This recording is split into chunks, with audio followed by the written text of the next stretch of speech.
शांति girls college के सारे सदस्य, आपके संस्थापक सुभाष अग्रवाल जी, शैलेंद्र पाटनी जी, रुचि मिश्रा जी, राधा गुप्ता जी और सभी को मेरा नमस्कार।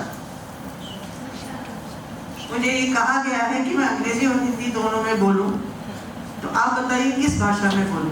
हिंदी में ही बोलूं? अंग्रेजी में बिल्कुल नहीं बोलूं? No ma'am.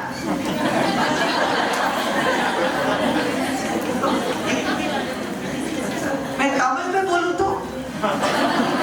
मैं बंगाली में बोलूं तो? इसलिए हिंदी में तो बोलूंगी, क्योंकि मैं 50 साल से ज्यादा राजस्थान की निवासी और मैं 78 साल हो गए, तो मैं आज़ादी से पहले जन्मी और मेरे माँ बाप तमिलनाडु के थे, तो वहाँ जन्मी मद्रास में, मगर 4 महीने के उम्र में मैं दिल्ली आ गई। इसलिए आप मेरे उच्चारण में कहीं दक्षिणी लहजा नहीं सुनेंगे। दिल्ली में पली बढ़ी और वो हिंदुस्तानी सीखी जो दिल्ली में उस समय बोला जाता था।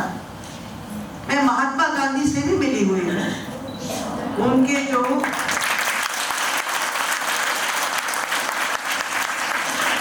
मैं बहुत छोटी बच्ची थी, उनके प्रार्थना सभा में मेरे माँ बाप ले गए थे उनकी हत्या से पहले। मैं उनसे तो मिली हुई ही हूँ, और मेरे सबसे पहला गाना मुझे जो सिखाया गया था वो रघुपति राजा पति पावन सीताराम ही था।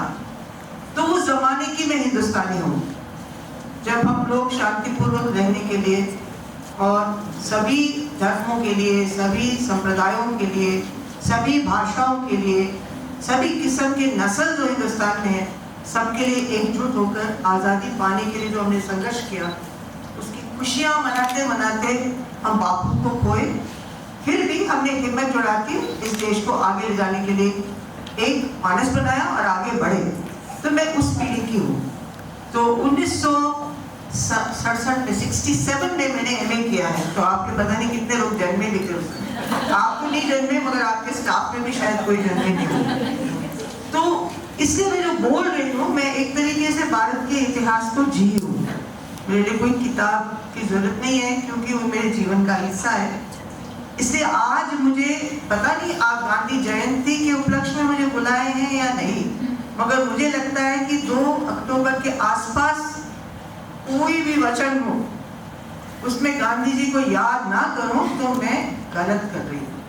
इसलिए मैं गांधी जी को आज प्रणाम करके मेरे बात को शुरू करना चाहती हूँ। मैं सबसे पहले, आपने मुझे बहुत खड़ा किया 2-3 बार, तो मेरा भी अभी बारी आ गया। तो मैं आप सबको रिक्वेस्ट करूंगी कि आप खड़े हो जाएं। तो दूसरे शख्स हमारे सबको, इंडिया को, भारत को एकजुट कराने के लिए कोशिश किए थे, बाबा साहब अम्बेडकर। और संविधान, मैं जो भी कहूँगी आप मेरे पीछे पीछे कहेंगे। इस हाथ को यहाँ रखेंगे, यहाँ पे। हम भारत के लोग